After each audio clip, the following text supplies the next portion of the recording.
Welcome to NVC Life. I'm Rachelle Lamb, veteran NVC trainer and relationship coach, helping listeners navigate interpersonal conflict and ground more deeply into relational living.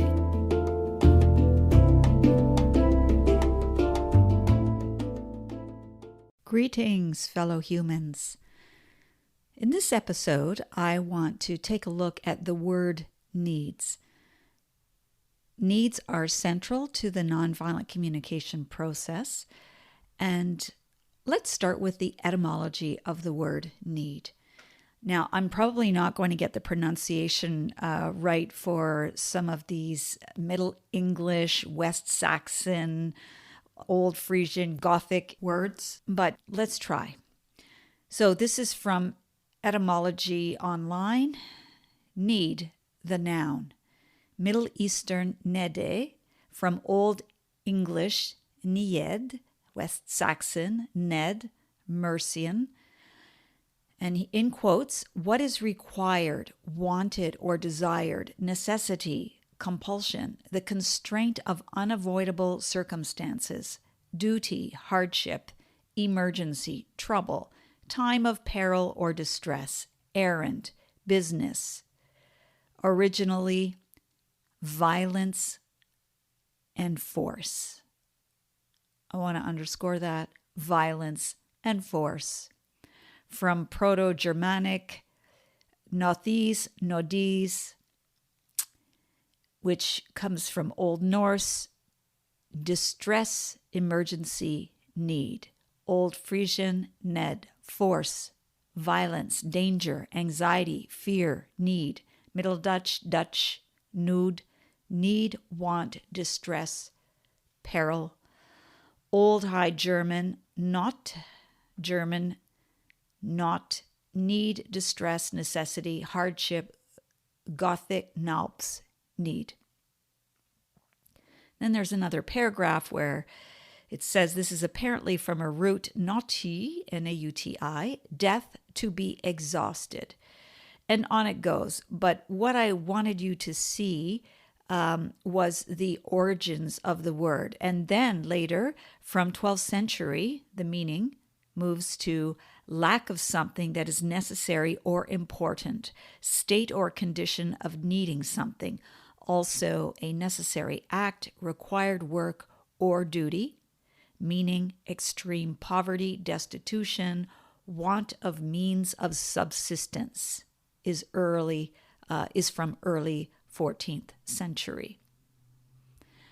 Then we move to need as in verb, which Old English is be necessary, be required for some purpose.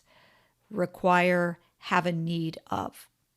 Anyway, you get the idea. I think it's important to look at where words originally come from, where they're born, if you will. And in this case, the word need has a lot of challenging associations with it that are not ones that we would want to be expressing when we're talking about what our needs are. But I think it's important for us to look at that because it's not uncommon for people who are coming across NVC by other people, where someone else has gone to an NVC workshop. And the person who has not attended the workshop says things like, oh boy, all I'm hearing is about their needs. Now, this, of course, would be someone who's very new to NVC and quite excited about the fact that they're discovering that they have needs, but maybe hasn't been as excited to discover that others also have needs. And so I've heard this plenty of time from people. Yeah, I don't like that my spouse is now telling me about everything that he or she needs. So I caution people when they're new to NVC about how they use that word need. In fact, I usually recommend that they don't use it, or they use it very sparingly. I wouldn't be recommending that people use the 4-step process in the following way. When I see and hear, fill in the blank, I feel, fill in the blank, because I need, fill in the blank, and would you be willing, fill in the blank. That's useful because at least we understand what pieces of information that we're trying to convey to another person. However, try to move away from the formula and connect with the aliveness of these pieces of information instead. In my handouts, for people who are attending my sessions, I introduce a variety of ways of speaking about one's needs without actually using the word need. And I'll give you an example here that is straight off the handout. Let's use the word connection, love and connection as needs. Do you really value love and connection? So I've used the word value instead of need. Are you longing for love and connection? Is love and connection important to you? Would you really appreciate some love and connection? Does love and connection really matter to you? Do you yearn for love and connection? Do you thrive on love and connection? Are you nourished by love and connection? Would you like to live in a world where love and connection are more evident to you? Are you really fed by love and connection? Is your life enriched by love and connection? Are you wanting love and connection? Does love and connection make life wonderful for you? So those would be empathic guesses. And of course, you can also apply the same to an expression of honesty. I really value love and connection. I'm longing for love and connection. Love and connection is important to me. I would really appreciate some love and connection, etc. So you get the picture that using different language is helpful because many times people understand the word need suddenly as a requirement. They hear it as a demand. You might be using very nice language, and yet still they might begin to feel guilty because in that moment they don't really feel compelled or moved or have other existing commitments that prevent them from satisfying your need. The other thing it's really important to recognize is that there are billions of people on the planet.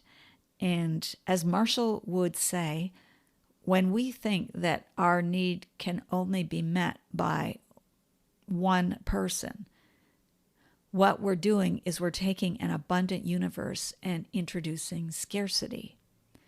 And so it is up to us to be responsible for our own needs. And at the same time, we recognize that since we are social creatures, we're going to want to engage others in meeting our needs. You know, love and connection by yourself is kind of a hard one to pull off. I wouldn't even recommend it or suggest that that's what a person does. I recognize, self-love and self-connection. But what I'm talking about is the interconnectedness of all the species. The other thing it's important to recognize is that we often turn to our favorite humans to fulfill those needs. And there are other ways that are not human-based. Being in nature, for instance, can really fulfill and satisfy our needs for love and connection.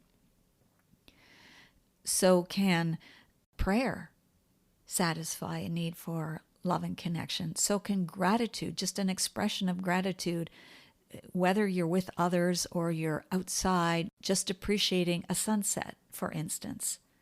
That can be meeting a need for love and connection.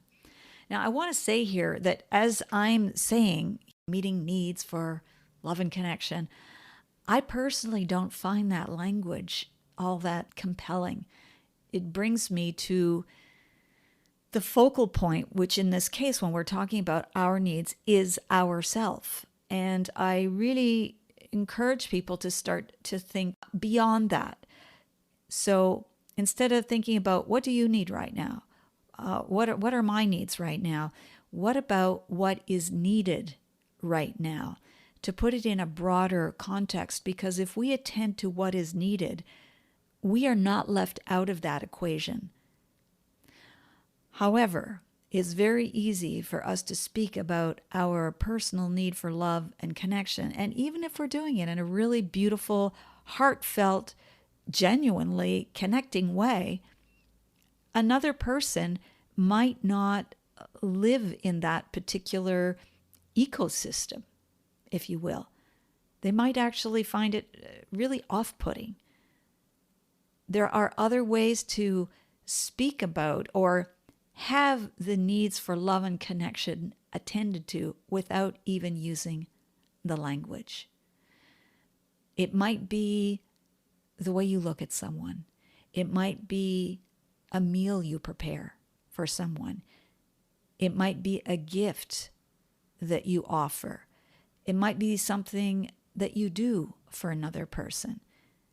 And so in that case, it's out of the verbal realm, but into the active engagement realm.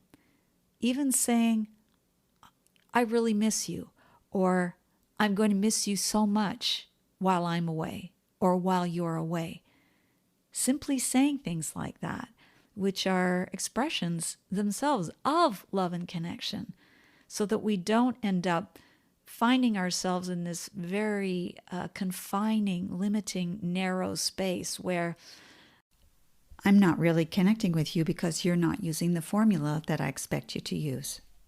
I encourage finding alternative ways to really attend to needs, or, as I prefer to say, the things that you really cherish. I cherish love and connection. I cherish honest relationships. I cherish meaning and purpose in my life. And looking at the ways that I cultivate that in my own life and support that in the lives of others. That concludes today's episode. I hope it gives you some ideas about how you engage with the language of needs.